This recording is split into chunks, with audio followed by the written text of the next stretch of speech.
Welcome to Warpod, a podcast brought to you by Saferworld, asking international experts about the risks of contemporary conflict and how to address them. In this episode, we look at women's coalitions in Sudan. I'm Abigail Watson, Conflict and Security Policy Coordinator at Saferworld.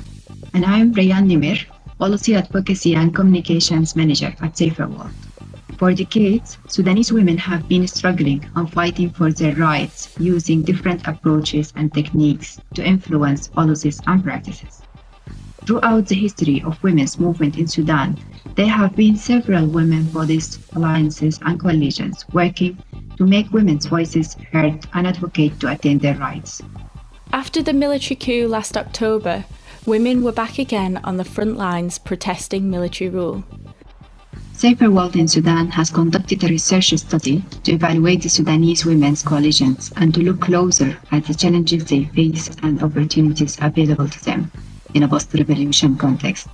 In this interview, we talked to Reem Amr, the research consultant, to reflect on the research findings and share some practical ideas on how NGOs and donors can better support Sudanese women's coalitions and movement in their demands.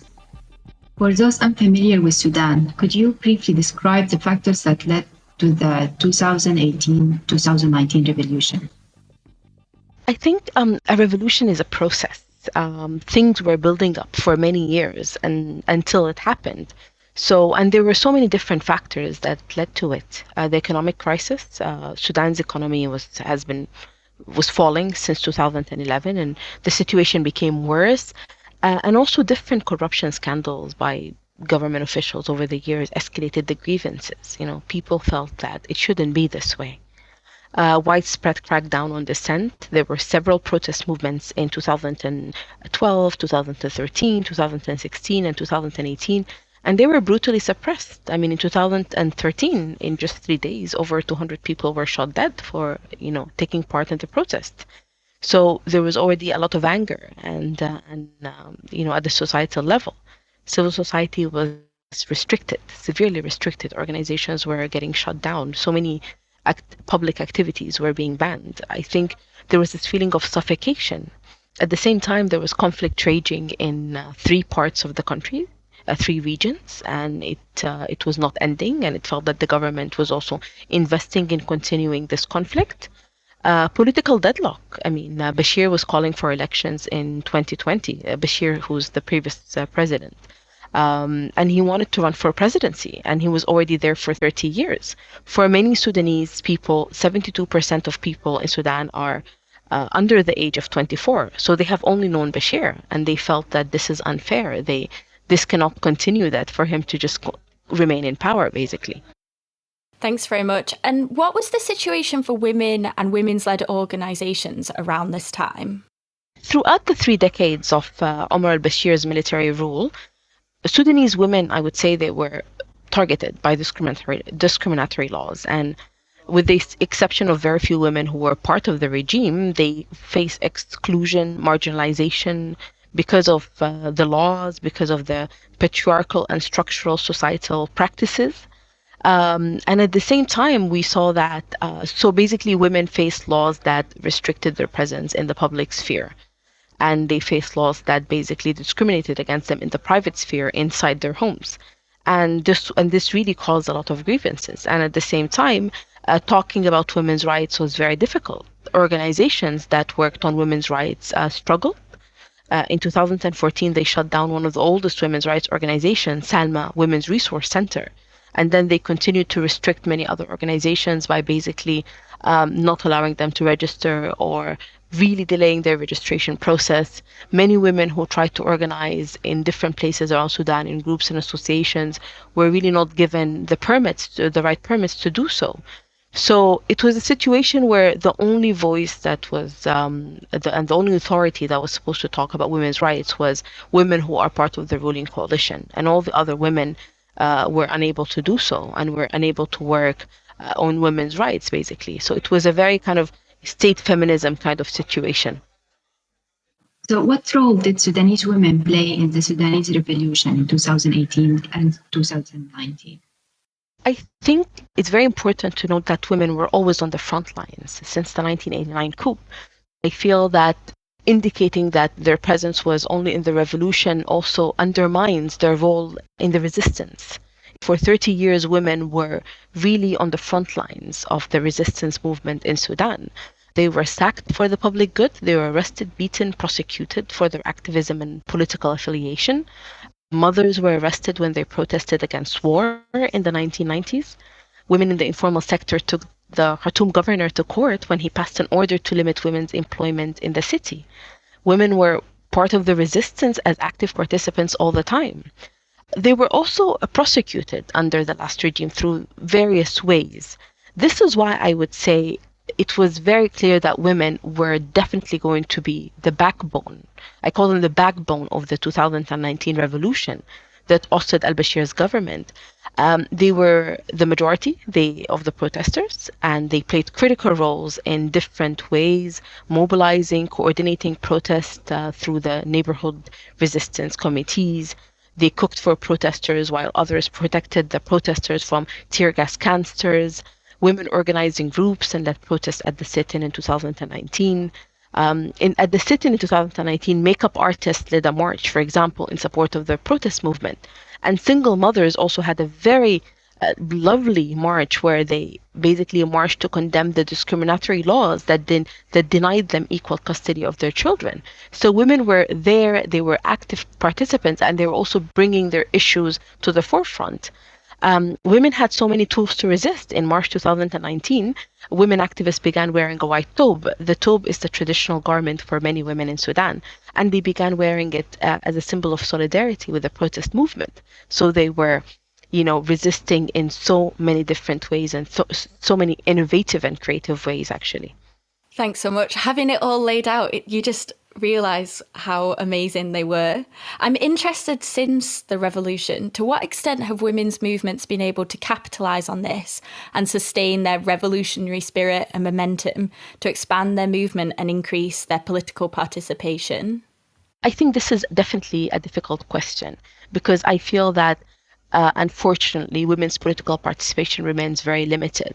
But when we talk about women on the streets and women's continued presence in the public spaces, it has definitely increased. So I feel that women have been able to capitalize on this and sustain the revolutionary spirit through organizing in groups and networks and organizations and different very grassroots, very organic, I would say, groups, that are working on the issues that matter to them. So we saw so many women all over Sudan organize, like the Women's for platform in Kassala, like the She Initiative in the Red Sea State, the Darfur Women platform in the Darfur region, Thuri, a feminist, organic, movement in South Darfur. In Blue Nile, we saw Wari, an organization that is working with women, especially like women farmers and women who are vulnerable. We saw so many women organizing all over Sudan, and wanting to work with other women and feeling that this is the time for them to rise, and this is the time for them to really secure their rights, and that this is the time for them to change the trajectory of their life, because for so many years they were unable to organize, they were unable to really amplify their voices. So now they were able to organize and do so many different things. Women were also very much present at the neighborhood resistance committees, and they are the committees that are leading the protest movement that continues in Sudan, because Sudan has been basically in a state of resistance for the last 3 years. They are very much active in the resistance committees. We see them as spokespersons. We see them as community organizers. We see them as women who are writing and sharing statements online. So as a result of that, even though political participation has not really increased for women, but there's so many women leaders that are now known all over Sudan, because the revolution kind of gave them a chance to shine and a chance to really speak to their communities and build their leadership capacity. And I think this is very important. Do you think Sudanese women have been fairly recognized after the revolution? How and why? Absolutely not. I mean, unfortunately, I have to say absolutely not. Women became the periphery, basically, of the transition. They were in the periphery of the transition due to patriarchal political parties and state institutions that have continued to exclude women for decades. For example, if we take the previous governing coalition that was in power for over 2 years, the Forces of Freedom and Change, how many of its higher council are women? Or how many of the members of its higher council are women? I mean, the roles rotate, and the council is not. They keep adding people and so on, but at a certain point, it was mostly 3 women and 20 men. So where are women, basically? Only 2 women were part of the Sovereign Council, which is the head of state, out of 11 members. 4 female ministers in the Council of Ministers. So less than 25% of the seats were given to women, even though the Constitutional Declaration stipulated 40% representation. I have reservations on the 40% representation, but even 40% was not a possibility. We saw 2 female governors out of 18 governors. Not only that, the biggest problem was not only that women were underrepresented, it was also that the women who were selected, nominated, appointed to be in leadership positions continued to face hostility and harassment. The governor in River Nile State, as an example, faced a lot of hostility from the traditional authority. So this was really very, it was even very, I would say, damaging and scary for the women that would have wanted to be in leadership positions. So after the fall of the regime, we saw low levels of participation at all levels. And if we examine this political context in Sudan through the lens of Alex de Waal's political marketplace theory, in which he's basically saying that the political marketplace is organized in a place like Sudan, where loyalties and political capitals are sold in exchange for power and access to the marketplace, then there are very limited ways to enter the marketplace. So you have to be part of the military junta, and there are very few women in the military, and the ones that are there are not high-ranking officers. Secondly, you have to be part of the native administration. Again, women are very much excluded from the native administration because power is passed down from generation to the other, and it's passed down from men to men, basically. Finally, political parties are part of this marketplace. Women don't have enough leadership roles in the political parties in Sudan due to the structures of the parties. Many of the parties are sectarian, and women don't really occupy religious positions. Also because there are conservative social norms, which limits the movement of women in general. So it's not an easy answer. Women were excluded, yes, we can say that, but the reasons are very deep. So it's very important to understand that women's exclusion from power in Sudan is systemic, and that this injustice is deeply rooted. And it's also very important to understand that, so that we can contextualize the history of the women's movement and not put unrealistic expectations and burdens on the women coalitions that have appeared during and after the revolution. And you talked there about expectations. What are the demands, and what is the agenda of the Sudanese women's coalitions? The women coalitions don't really have a unified agenda, if I may say. So the different coalitions, even within the coalitions, they don't really have like a document or a guiding document that they identify as their agenda, like the agenda that brings together all the different members in this coalition. But in a way, there are different, I would say, thematic areas that they work on and that they identify as critical to basically advancing and realizing women's rights. So, and because of course they're different, they represent different regions and interests, but more or less the coalitions mostly work on political participation, economic empowerment, peace issues, because conflict is a big issue in Sudan, fighting violence against women. So those are like the major issues. So all the coalitions that we discussed in the research prioritize political participation. Some viewed it as an overall objective, while others saw it as a tool by which basically women's political, women's rights are achieved, basically. Political participation is very much important to many of the coalitions because it has to do with the structure of the post-colonial state in Sudan, which is very much undemocratic. And to ensure action and to ensure that your group is able to access resources, you have to have representation. And then also, women feel that their large-scale presence during the revolution should translate into equal representation, because they don't also want to feel used by the revolutionary forces and the ruling coalition.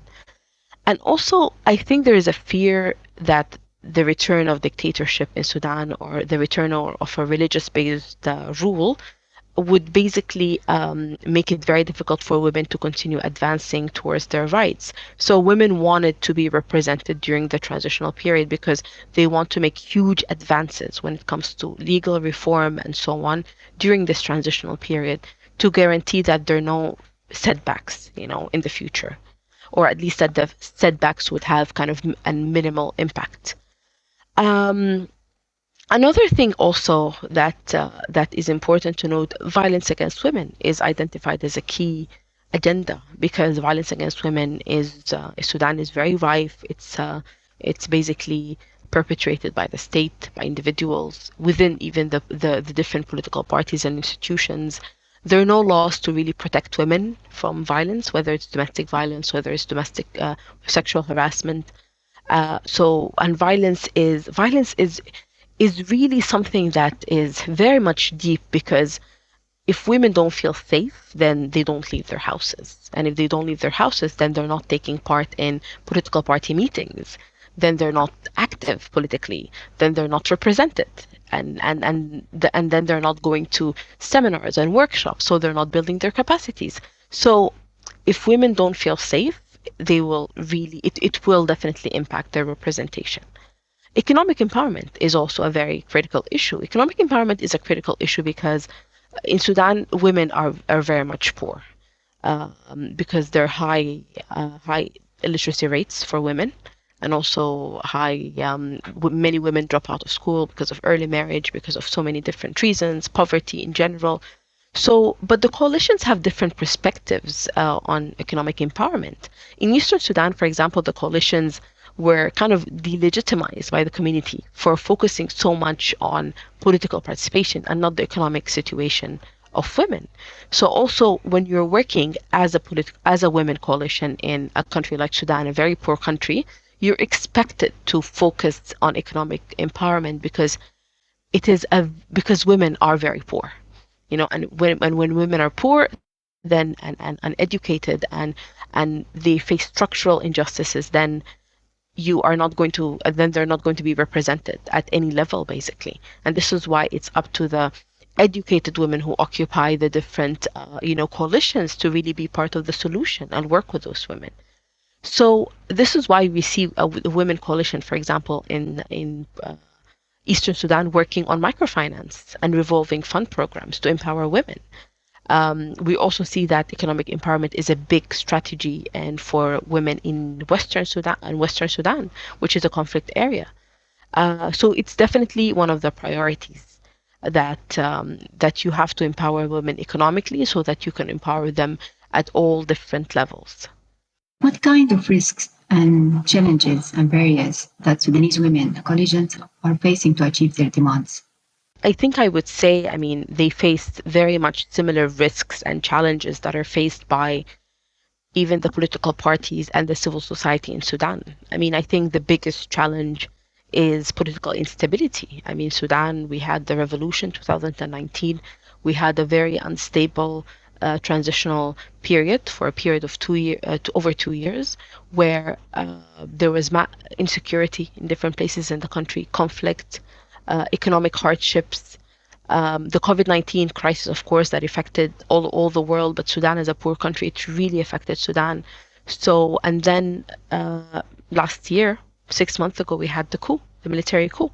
So political instability, you can't plan and you can't really, you can't really pursue something because, for example, you start planning and you start calling for legal reform with a specific government official, and then this government official is no longer there, and then the entire infrastructure is no longer there.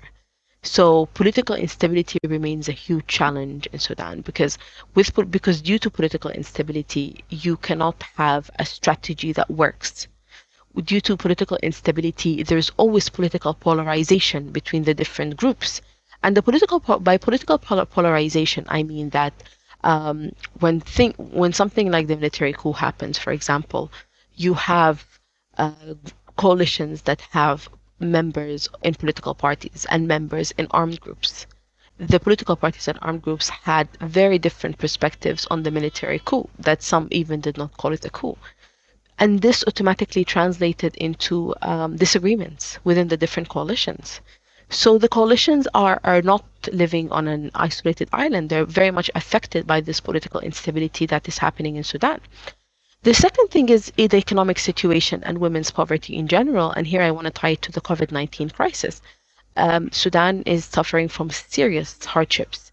And by serious hardships, I mean that the women coalition members sometimes cannot afford to meet because they cannot afford transportation, because transportation is becoming expensive and people are really struggling to eat. So it's very much difficult for women to have resources, to take part in public work, to take part in meetings, seminars, and so on.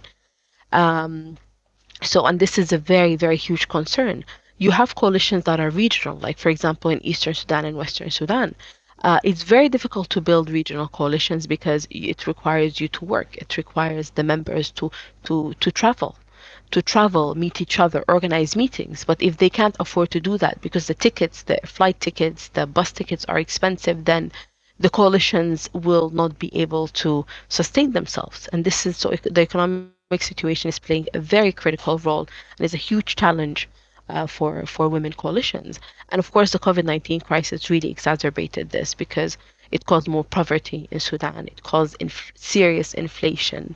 Right now with the conflict that is happening in Russia and Ukraine, again, more inflation, more food insecurity. So I feel that the situation in Sudan is very difficult, and it's making it very difficult for the Sudanese women coalitions to engage.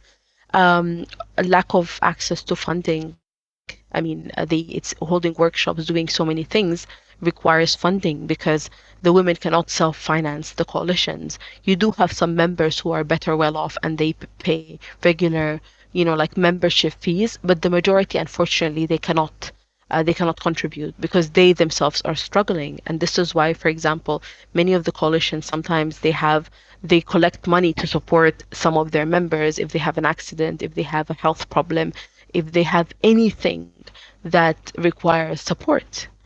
Some of the risks also and the challenges that are facing the Sudanese women coalitions, and here I'm talking about internal challenges, is basically not agreeing on what they should be doing, not having the same perspective on the common agenda. So sometimes a lot of the work is delayed because there are internal disagreements on what should be done. People have very different opinions and perspectives, and especially when you have groups and you have political parties that are part of coalitions.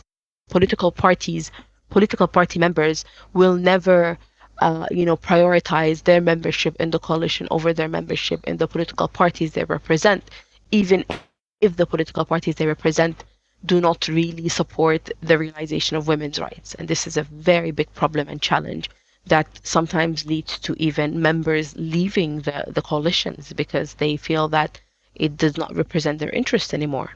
And I feel like you've started to touch upon this across some of your answers already, but I want to drill into it a bit more. Like, what are the differences between women's coalitions and movements at a subnational and national level? I think there are definitely a number of differences, okay? But I would start by asking a question. Why did regional coalitions start in the first place? Like, for example, the groups that have started in Western Sudan and Eastern Sudan. Because the national groups that are based in Khartoum, they do have members from all over Sudan, and also they have branches in different parts of Sudan. So there's obviously a disconnect. Obviously, the women who are in Eastern and Western Sudan do not feel very much represented by the groups based in Khartoum, even if it has members from their regions.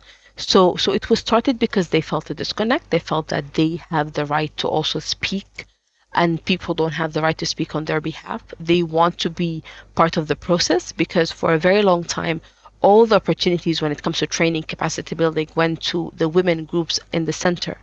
So women who are not part of this, the women groups in the center, also felt that they were left out by trainings, by advocacy opportunities, by just very different opportunities. So the regional groups were kind of formed because there was a need for the women to focus on the issues that are relevant to them, and for them to also be part of this dialogue. So basically, this is one of the issues. The other thing I would say that Sudan never had a national women's movement. I mean, over its history, there were different groups that were started in different places in Sudan. From the 1920s, we saw presence of women groups in Medani, and then we saw the Sudanese Women's Union, start in the 1950s, and then it had chapters in a lot of places in Sudan. But there was never a national women's movement simply because Sudan was very unstable. We continued to suffer from dictatorships, and as a result, the country was very much always ruled by an authoritarian regime. And under authoritarian regimes, the women's rights dialogue was very much controlled and monopolized by the central regime. They controlled it through starting their own women branches or women wings or women associations. So it's like state feminism, basically. It's some kind of state feminism. And they monopolized the conversation and the work on women's rights and disempowered all the other groups that talked on women's rights, and disempowered them through detention, arrest, shutting them down, banning them, disbanding them, and so on. So basically, this really meant that there's really no sustained legacy of women organizing in Sudan. And by sustained legacy, I mean that many of the groups would start and then they would get shut down by the government, and then they would try to start again. So this like accumulated kind of experience, this accumulated kind of work and strategies was just not there. And this is also another reason for the fragmentation. The other thing is also that there's so many differences between the different regions. When it comes to education, for example, Eastern Sudan really lags behind. When it comes to conflict, Darfur has been in conflict for the last 20 years. So this really means that there's so many discrepancies between women in different parts of Sudan. And this is why the representation becomes an issue, because if the women are from one part mostly uneducated or struggling with so many different things such as poverty, malnutrition, and so on, and the women in another region are struggling with everyday conflict, then basically their presence in the women's groups is not as active as women who come from more stable parts of Sudan. So this is definitely one of the reasons. So to what extent do you think women's coalitions at different levels are able to connect and coordinate? I think at some level, definitely they're able to connect and coordinate because, like I said, there's so many issues that they collectively focus on. So most of the coalitions, whether it's in Eastern, Western, and even at the national level, work on peace issues. So they sent members to take part in the Juba peace talks as they were happening. Some of the groups in Eastern Sudan work at the local level because there were instances of communal violence in Eastern Sudan. So they do work together in the sense that they coordinate and they work together on thematic issues that are relevant to their work, whether it's political participation and peace. And also, you do see that there are some members who are part of the national, the national coalitions, and that are also part of the regional coalitions. Maybe because they live in the capital, maybe because they live in different places, or because they have different networks that allows them to be part of different coalitions. And especially women who are in political parties, they're usually in coalitions that represent political parties, and also in coalitions that represent other groups and other interests. But at the same time, there's also challenges when it comes to coordination between the women coalitions.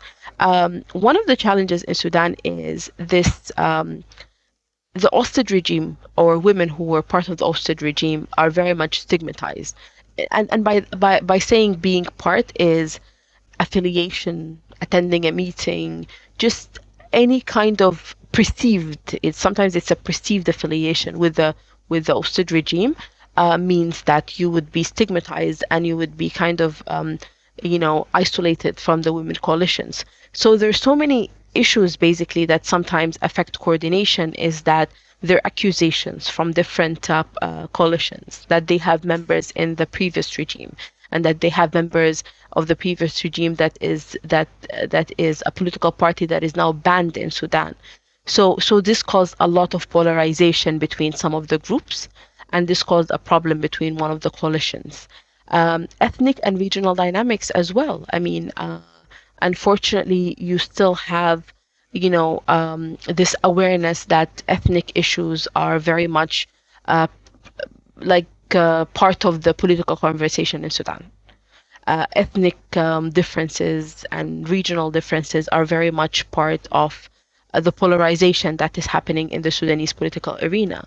So you do have groups that when you dig down, they have they don't have a true representation of all the different groups in the states or the regions they represent, because of implicit biases towards different communities and different ethnic groups. And sometimes you have this ethnic polarization that is happening at the communal level. So, for example, there's communal violence, there's tribal violence in some parts, and this impacts the coalitions and this impacts the groups. It translates into sometimes mistrust between the members. It translates to hostility. Sometimes it doesn't affect the members, but it affects the entire community. So the community itself becomes broken. The social fabric becomes damaged, especially when there is deadly violence. And this seeps into the coalitions, and it seeps into civil society in general, because humans are humans at the end of the day. So this is definitely, there's so many challenges, especially that Sudan itself is a challenge. There's so many, violence is very much widespread. Ethnic violence and communal violence is very much widespread. Political instability plays a role, and the lack of basically of a solution. This kind of political deadlock that really weighs down so many people and makes them, I would say, frustrated at the situation, and they turn this frustration into sometimes negative feelings and negative actions. Thanks so much for all of this whistle-stop tour of all women's struggles in Sudan. I guess for my final question, I want to ask, now what? What has the military coup changed for the reality of Sudanese women's coalition's journey towards peace and equality and justice? I would say, there is a feeling of frustration. I will start with that. So start with the negative first. There's a feeling of frustration because the entire community in Sudan and women have given a lot, for this, for the revolution. They have given a lot for this political change. Getting arrested. We have female martyrs. We have women who faced rape. We had gang rapes at the sit-in that happened in June 2019. So the cost was very high, and knowing that the cost is very high and that there's a huge setback like such as the military coup that took place last year is very frustrating for women. After the coup, people continue to be in the streets. People are still on the streets in Sudan. People in Sudan have been on the streets for the last 3 years, actually. And they see the revolution as a process, as a never-ending process, as part of their life, as a journey. They don't see it as just a one-off event, and this is why they have managed to very much sustain the revolutionary momentum. And since the military coup, we've seen even more violence on women. We've seen more violence on women, and we've actually seen this backlash on women since the revolution, because it was almost as if part of the community wanted to punish us for daring and for being on the front lines of the revolution, for being on the streets, that you are not good girls, you did this and now you have to be punished. And this is why we saw a backlash against women on the streets. we saw a backlash against women at the societal level, in terms of the society was becoming, I wouldn't say more conservative, but the society was becoming very much difficult with women. We've seen any woman leader who is known would face a lot of hostility and harassment. So this was very much systematic, that they were punishing women, and there was this feeling that women are being punished for being in the revolution, and right now we have to put them back in their corner. So this continued, and then after the military, things got worse because we saw sexual violence. It's again being used as a tool to silence women because they continue to be an instrumental force on the street. We saw more insecurity, women feeling unsafe to go around in the evening. Armed robberies are happening in different parts of the capital. We don't feel safe on the streets anymore. There was this incident a few months ago that really, it was an incident that really spoke to many women. There was a woman that was she was a student. She's very young. She was on a bus, and some men basically in uniform. We're still not sure what kind of uniform. They stopped the bus, and the woman was singled out, and she was subjected to sexual violence. And I feel so. This feeling of insecurity is very much felt.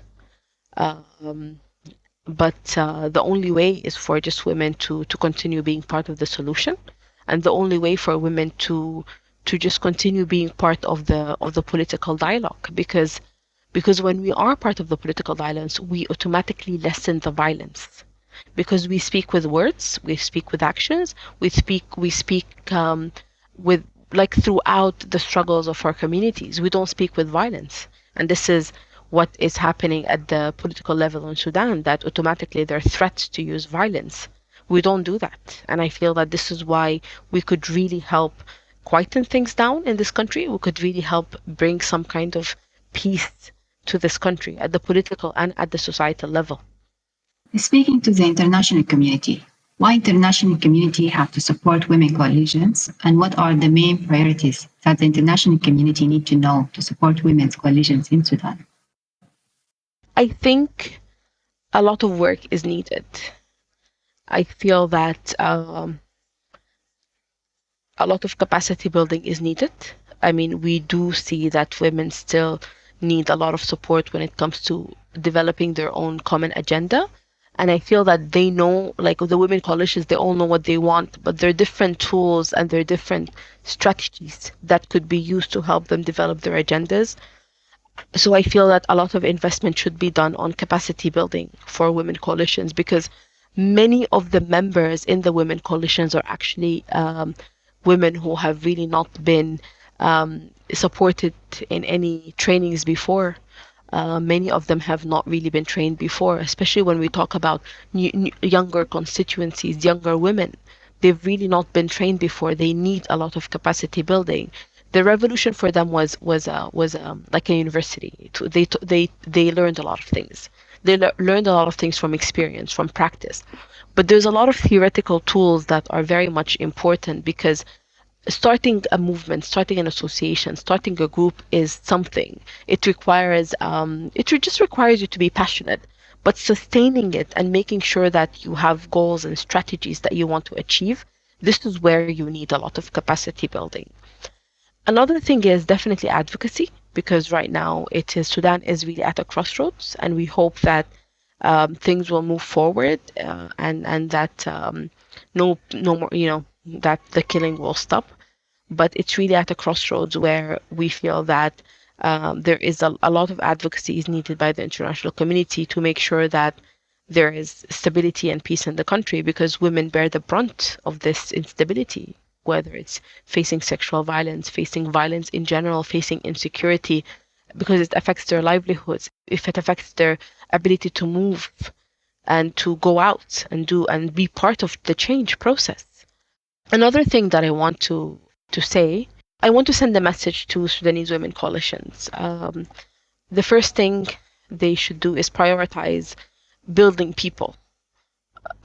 building people is very much important, because if you invest in building your members, building their capacity, really just working with them, letting them shine, learning their potential, allowing them to really be part of the movements and the coalitions that you're building. This is really how you sustain a coalition.